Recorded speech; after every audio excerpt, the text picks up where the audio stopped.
एक नगर में 4 ब्राह्मण रहते थे। चारों बहुत गरीब थे।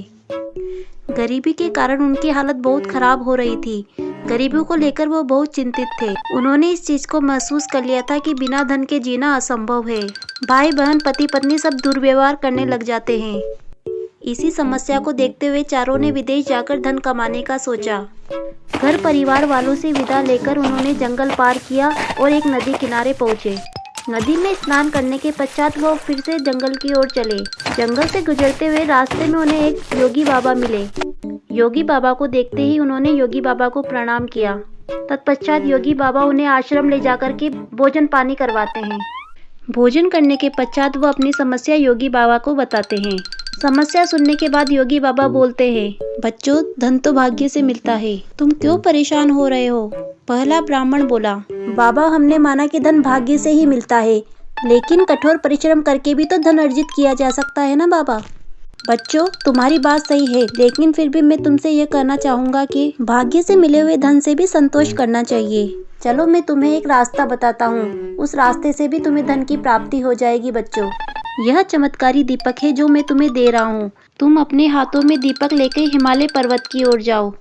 वहाँ जाते जाते जब तुम्हारे हाथ का दीपक नीचे गिर जाए तो वहीं रुक जाना और जिस स्थान पर भी दीपक गिरे उस स्थान को खोद देना, वहीं पर तुम्हें धन मिलेगा। यह कहकर बाबा उन चारों को विदा करते हैं। चारों ब्राह्मण हाथों में दीपक लेकर आगे बढ़ जाते हैं। कुछ दूर जाने के बाद एक के हाथ का दीपक जमीन पर गिर जाता है। दीपक गिरने के बाद वो वहाँ पर खुदाई करते हैं। भूमि खोदने पर उन्हें एक तांबे की खान मिलती है। मित्रों, तांबा निकाल कर चलो यहाँ से। इस तांबे को बेचकर हम अपनी गरीबी दूर कर सकते हैं। उसकी बात सुनकर दूसरा ब्राह्मण उससे बोलता है, अगर तुझे तांबा ही लेना है तो तू तांबा लेकर चले जा, हम तो और आगे बढ़ेंगे और इससे भी मूल्यवान चीज प्राप्त करेंगे। उनकी बात सुनकर पहला ब्राह्मण वहां से चला जाता है। बाकी तीनों ब्राह्मण आगे बढ़ने लगते हैं।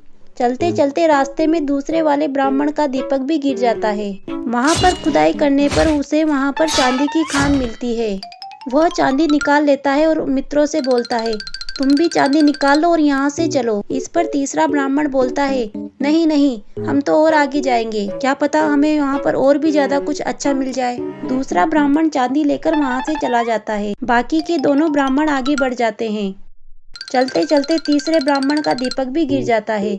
वह वहाँ पर खुदाई करता है तो उसे सोने की खान मिलती है।